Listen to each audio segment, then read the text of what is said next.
On today's show, good friend of the podcast, Tyler Jones, is back for part one of a two-part conversation about the end of the season for the Hawks, Landry Fields being relieved of his duties earlier this week, and much more. All that's coming up right now.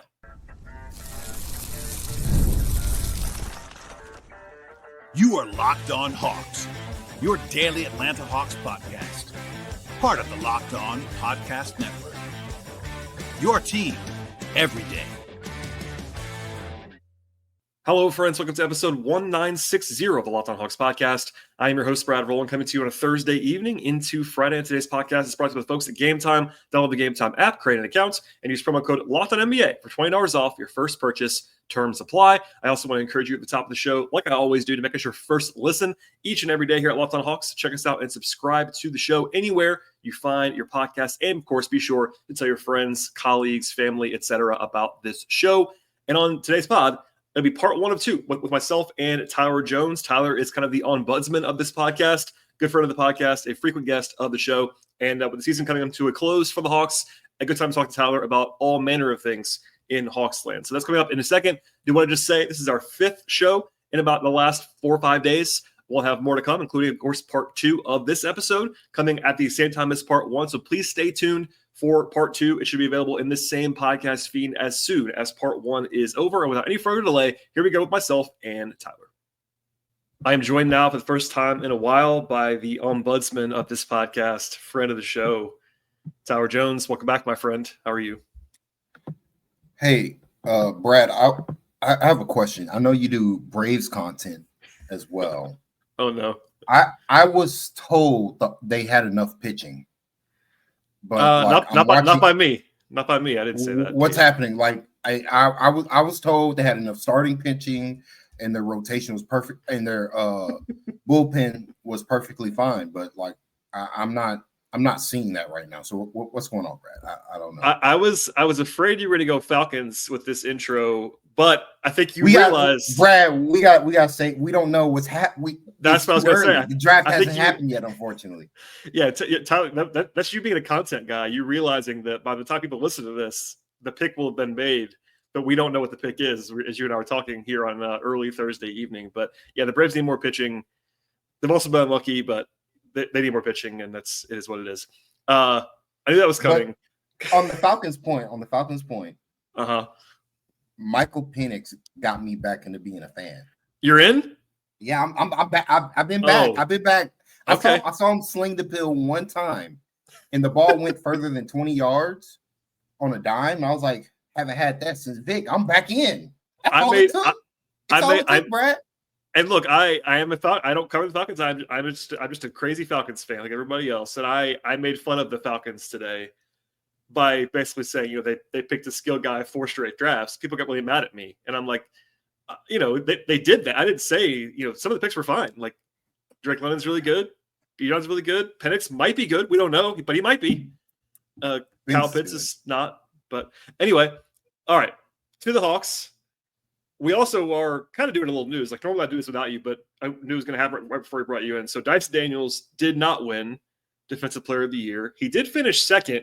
And honestly, if you asked me to guess where he was going to finish 2 hours ago, I would have said third. So him getting second actually was a kind of a pleasant surprise. And he was fairly close to winning. Like it wasn't neck and neck, but it wasn't like he got blown out either. I wonder what you think about this. I mean, we talked about it a little bit offline and stuff, but Dyson doing this in his first season as a full-time starter is pretty impressive no matter what. But did you think he should win? Like, are you outraged that he lost? I know some fans are mad, some fans are not. But where do you fall on this thing? I'm not outraged because, the team-wise, the Hawks defense just was just like whatever. Yep. And so he was never going to get, like, to me, if Jalen was healthy for the full season, I think he might have won it because the Hawks would have definitely been better defensively. Overall, and they were playing much better defense when Jalen was healthy than what they had to do when he got hurt. Basically, man, Jalen only playing 36 games. Like that's like. Well, so I said it on the show this week. Actually, like people were surprised. I got multiple notes about this when I did my predictions revisited earlier this week, and I was like, guys, their defensive rating when Jalen went out. If they had just kept that, they would have been like 14th or 15th in the league. Like they were a league average defense. And And I think that, and like I remember, because I was like, I think they had a chance to even be better because during that stretch, teams were just shooting the cover off the ball. Oh yeah, But like I thought like fundamentally the Hawks were actually playing really good defense with Jalen because they had size when they had Jalen. Then when they didn't have Jalen, they were throwing out DeAndre Hunter, Zachary Risache at the 4, Terrence Mann at the power forward position. It's just like when George Niang is like a definitive upgrade defensively over those options I just listed, you have a structural roster problem. So we can get into that, but like back to Dyson, I'm not mad. I do think this was a historic season for him defensively. There's a real chance he's never this prolific. Deflection, like really, like put the steals aside, the deflections were otherworldly from him. Like the most disruptive to me. He was the most singularly most disruptive defender in the game. Especially with Wemby going out, and I've talked before about how I'm not impressed with a lot of what Wemby does defensively, though he gets there's nuance to it with Wemby, where I think there are like bigs who are just objectively better defenders. Like I think Evan Mobley full stop is a better defender than Wembanyama if healthy. But if Wembanyama was going to be healthy, he was going to be unanimous defensive player of the year because his stocks were off the charts. And like those do matter, but like in terms of like fundamentals, I think Mobley had him beat there. So I don't have a problem with Mobley winning. I just think one, it really sucks that Draymond went on the podcast and said I deserve to be defense player of the year, and then he like shot up to being in the top 5 when he was not. I mean, he's still good. Like yes, and there is some truth to what he's saying because like Draymond Green and Bam suffered from the same thing that kind of Dyson suffers from, where it's like what they do is kind of more value. Like to me, it's more impressive defensively than the tall. Like it is more impressive than the tall guys being tall around the rim and blocking shots and deterring shots at the rim. Like I don't know. I just think I think we have to reevaluate how we evaluate defense, if that makes sense. Like Dyson had the toughest assignment every night, and he was great off the ball, like as a defender as well. He was getting in the passing lanes, and he was ripping guys, and he was pressing full court, guarding the best man without Jalen Johnson for 50 some odd games or 40 some odd games. Like this Hawks team is not full of like all these elite defenders. It was really at the end of the season, it's him, Risache, Okongwu, and like Karis LeVert. We're talking about like average to good defenders on this Hawks team. And Mo Gay. We'll talk about Mo Gay a little bit. Yeah. Mo Gay was definitely, but like Mo didn't play that much. Like even when he was in the rotation, he wasn't playing that much until the very end of the season. So I think considering the context of this team, Hawks had no business being in the top 20 or wherever they finished. They were talent wise. Like when I'm saying Onyeka Okongwu, who respect to him defensively, who I think is a fine center, like who's bad defensively at center and who's like you're not getting like he's not a value add at the position like a Rudy Gobert or stuff like that, or even like a Bam, but he's solid to good. And I think he'd be a lot better next year playing all of his minutes next to like a real power forward in Jalen Johnson instead of having to like for these last couple of years, he's had to carry lineups where it's just him as the big, and he's asked to play alongside DeAndre Hunter, Sadiq Bays, Risache at the power forward position, and that's just not going to work in today's NBA. So, like I think next year you're going to see the value of Okongwu defensively more, and like I think on the good side for Dyson Daniels, I do think I think he will have a chance to win it these next couple of years in his physical prime, because I'm highly doubtful he's going to be able to continue doing this in his age 26, 27, 28 season. But like while he's still in his physical prime, I think he has another couple years of being at this level. So the good news is he put his name out there that hey, I'm that level of defender.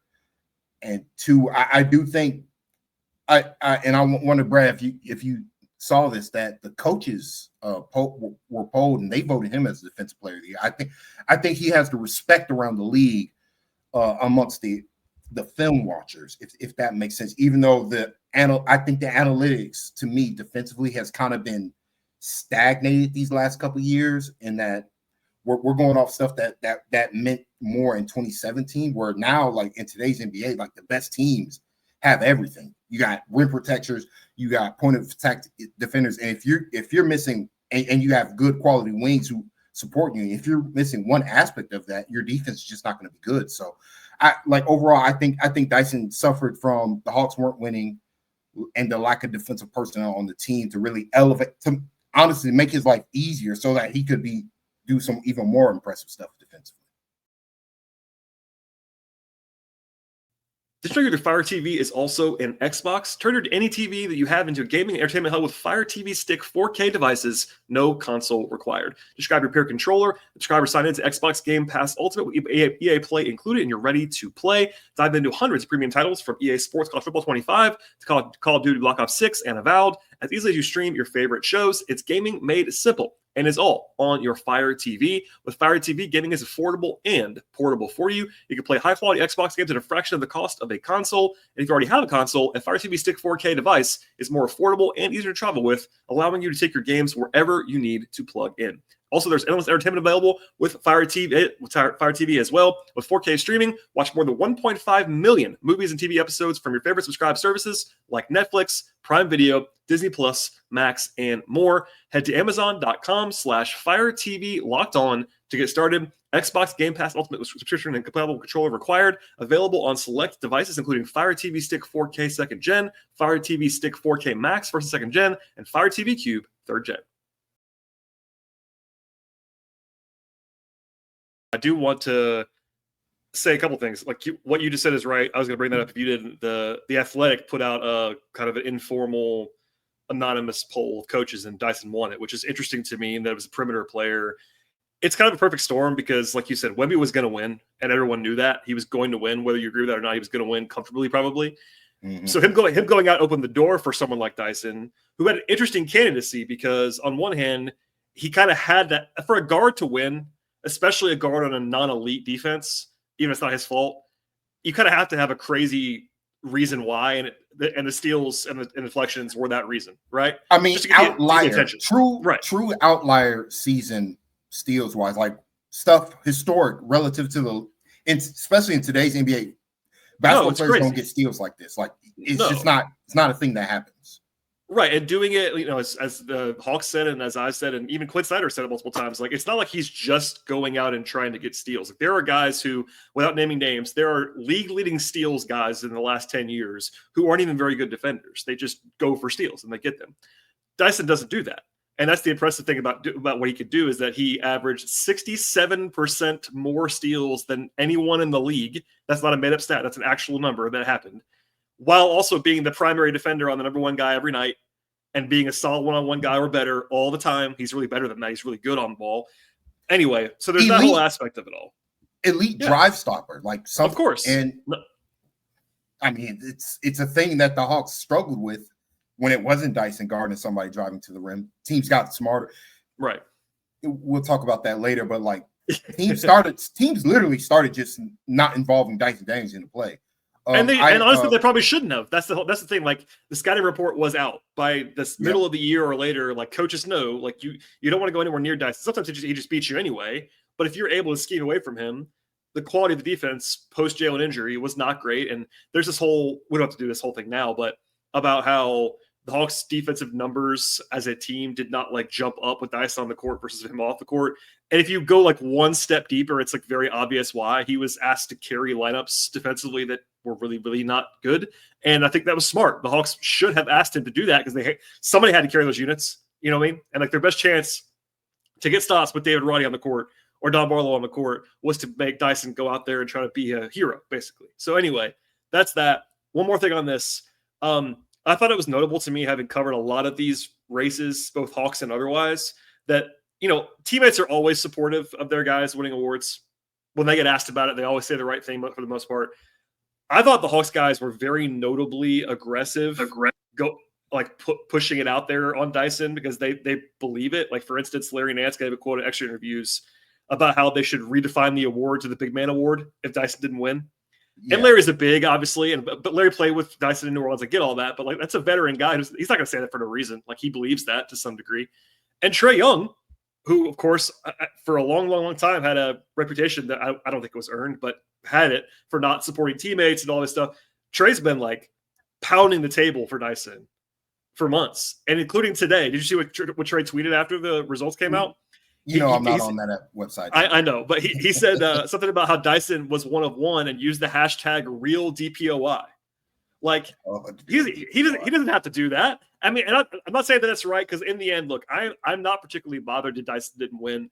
It's an interesting case. I think voting for him was totally reasonable. If you want to read a really good case that I read, Steph Note, the Sporting News, wrote an awesome case for Dyson and would have voted for him.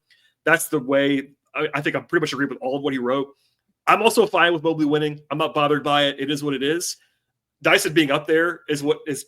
I'm encouraged by that more than anything else. Yeah. And I'm glad a couple other guys who got votes didn't win it. We don't go through that, but I thought Dyson had a real candidacy. I get people wanting to win. I think he's got. I always thought he had a better chance to win Most Improved Player than Defensive Player of the Year the last few weeks. I still believe that. I think if I had to guess right now, if I had to guess, I think he's going to win Most Improved Player. I'm not sure about it, but I think he's going to win if I have to guess. So we'll see. But anyway, I wasn't trying to do 15 minutes on that, but it's just an interesting topic. It came up today, and just like one point up to it should be called the Big Man Award, because like the thing is,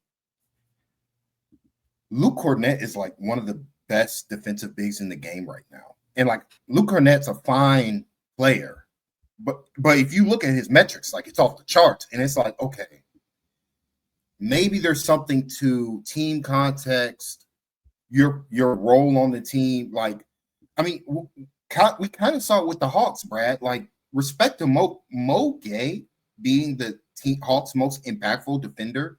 And what was he doing? He was in the Robert Williams, not to say it's not a useful role, having Mo Gay be in the quote-unquote Robert Williams position. Yeah. I'm calling it defensive, where you're just the roamer and you're a havoc creator around the rim, and you're blocking shots, and like teams realize, okay, we can't score around the rim because he's just going to block a shot. Like, that is valuable, but it's an easier position, and it's an easier position to fill because really you just need the athleticism and size and timing. And like there are way more basketball players who can do that than what Dyson. Like, to me, it like the only player that's doing what Dyson is doing is Amen Thompson, who I think actually also should have had higher considerations for Defensive Player of the Year, because he's just otherworldly as well. Yeah, he's in a different the best way. Athlete in the league, like he's ridiculous. So there's that. But like that's just my take on it. It's just like I do think the perimeter defenders need to be rewarded for what they're doing, because what they do is it's just way harder. It just is. And it's more valuable because it's harder to find guys who are that good defensively who can also play on offense at the same time. Because you have to be able to do stuff on offense at that position, or you're not going to see the floor. Yeah, and I get it. Like, there's the other argument I think is fair is that, if you have a bad defensive big man, you're just cooked. So like, that's the other side of it, is like, if you go raw, I get if you look at it from a very cold analytical side, like I get why you come down to bigs being more important than guards defensively, because you have to have them, you have to, or else you're just cooked. Like if you look at across the league, without naming a ton of names, like teams that have bad defensive centers do not have good defenses. It's almost impossible. Like you got to be so good everywhere else. Yeah. Like it's possible, but you have to be perfect everywhere else. Whereas, like, anyway, that's a different discussion. But I thought it was interesting. We could do an hour on that. We won't. But Dyson came pretty darn close, honestly, to winning it. And man, go back 8 months, and even the biggest Dyson enthusiast, which I think I was pretty high on the list back then, him being second Defensive Player of the Year at age 22 in his first year starting is pretty outrageous, right? Like that's not a small thing to do. I thought he was going to be really good for the Hawks. So me too. I mean, no, it's funny. People were laughing at me because I don't like to do victory laps, as you well know, but I did my predictions, and it wasn't about that. But I was like, I actually had Dyson being on an all defensive team, and that was like a really, really, really spicy that's take. where. And it was that's what I was thinking. I thought Dyson was going to be a very clear like all defensive first or second team player this season, and he's going just going because to be. he's yeah. This was brought to you by Game Time. There's nothing like the atmosphere of an NBA playoff game. Every bucket, every defensive stop, every moment feels huge. It's electric in the arena, and with Game Time, you can be part of it without the last-minute stress of ticket hunting when you are really at the end of the process. Game Time makes it fast and easy to get playoff tickets, even when demand is sky high. Prices on the app actually go down as tip-off gets closer, and their last-minute tickets and deals can save you up to 60%. 60% is a lot. I love using Game Time for many reasons. One is, of course, those last-minute deals. Save up 60% buying last minute for sports or concerts or comedy, theater, and more. And they have seat views before you buy the tickets, no surprise fees, and also they have a lowest price guarantee, meaning you can book with total confidence at Game Time. And a lowest possible guarantee means I never have to worry about overpaying, which is a huge factor in ticket buying, and you take all of the guesswork out of buy tickets right now with the folks at Game Time. Download the Game Time app, create an account, and use promo code LOCKEDONNBA for $20 off your first purchase. Terms apply. Again, that code is LOCKEDONNBA. That's LOCKEDONNBA, LOCKEDONNBA for $20 off your first purchase. Terms apply. Download the Game Time app today. Last minute tickets, lowest price guaranteed. Let us pivot to now probably everyone listening to this podcast knows this, but if you missed it earlier this week, I've done 2 episodes about it since then. The Hawks announced on Monday midday that they relieved Landry Fields, the GM, of his duties. In a kind of interesting, this is more of an inside baseball thing, but people in the league, including me, were surprised about how they framed the whole thing. In the headline of the release, they talked about hiring a president of basketball operations first, and the search firm. That was all before you got to the fact that Landry was being fired in the press release. Just an interesting situation. Anyway, they fired Landry Fields. Yeah, they fired Landry Fields. They're hiring, well, at least they said they're going to look for a president of basketball operations, which is notable. And then they promoted Ansi Salah, who I've been saying for a year, like everyone in the league is like, this guy is very, very good and is fast rising. I think he's like my age. He's like maybe 40. Like he's a young guy on the rise in the league.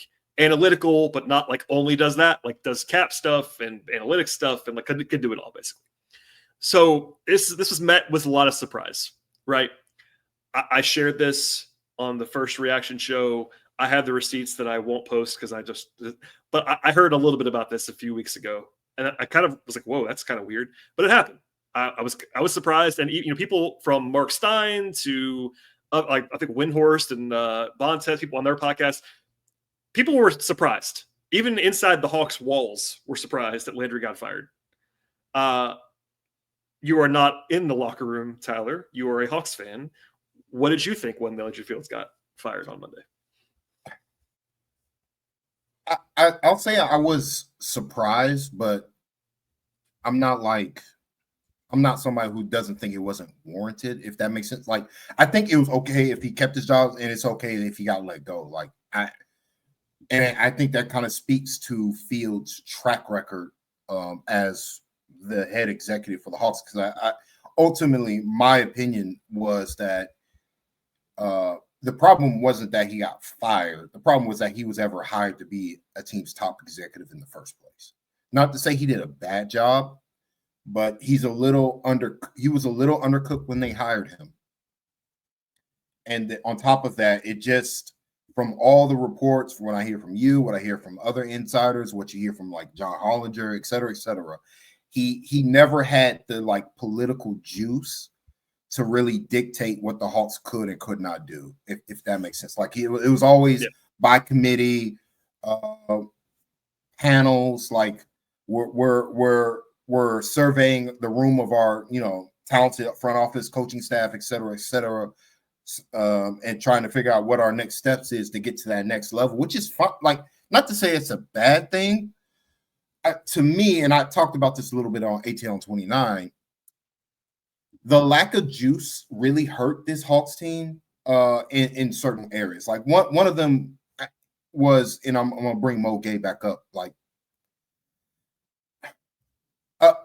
other organizations dictate who plays and who doesn't. Like basketball is kind of going towards a little bit how baseball, where managers don't get to set their lineups and they anymore. It's kind of set by the front office, by the analytic team, who they should put out there every game or whatever. And that's kind of where basketball's going. I know that. And so, like, to me, especially when Jalen Johnson went out, not playing Mo enough when it was a developmental season, that doesn't make sense to me. And that goes back even before, actually, now I think about, even before Jalen got hurt. Like, when you're playing David Roddy at power forward, like, yeah, like Brad, like, full stop. David Roddy is probably the worst NBA player to ever play minutes this season. It's probably a little bit too strong, but I understand. No, he did not belong on an NBA floor, especially at the power forward position. Well, after last season, when the Hawks were getting destroyed playing Sadiq Bey there. Destroyed. You put a worse athlete who's smaller. What do we do? Like, time out. What? Like, you do it a couple games, sure, whatever, coach. Do what you want. Game 3, we're still having him be the first backup for Jalen Johnson early in the season. That costs you win. Brett, you play bad basketball players, cost you win. And so it goes on where Mo's just the biggest example. There are other examples, but like going to like Quinn's rotations, but not playing. Mo should have been getting those experimental minutes that he got when Jalen was officially out for the season, all the way back in earlier in the year when he got healthy. Whenever he got healthy, he should have been getting 5 to 8 minutes a game, like 5 to 8 minutes. Like, considering the type of athlete he is and type of defender he is, that would not kill you. That would probably help. That would help you a lot more than throwing David Roddy out there ever on an NBA floor. And like, I hate to knock on Roddy, but it's just the truth. Like, you can't like in today's game, you just can't be that small and expect positive outcomes. Yeah, especially if you're not an elite offensive player. So this issue kind of snowballs, and it goes like, another one is like Zachary Ricochet never getting clutch time minutes. How is anybody surprised?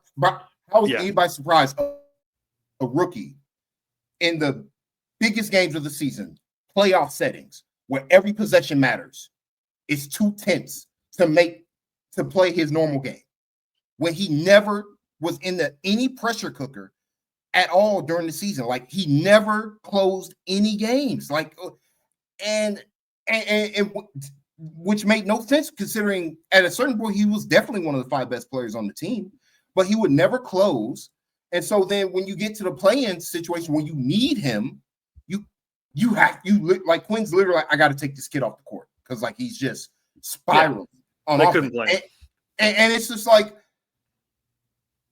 you have to throw these kids out there to the lines, then learn so that they can learn how to survive. Yeah, because he got ate alive in these playing games, and he played the worst. Like, we haven't seen Ricochet look that bad since the very beginning of the season when he was truly bad. Yeah. No, so, I'm with you. It's just like, how do you? To me, I'm like an top executive, number 1 overall pick. Especially when Jalen went out and the season, like Jalen went out, the season ended. Like, unless they were going to trade for a real starting caliber power forward, the season just basically ended there. How do you not get Ricochet out there at the power forward position?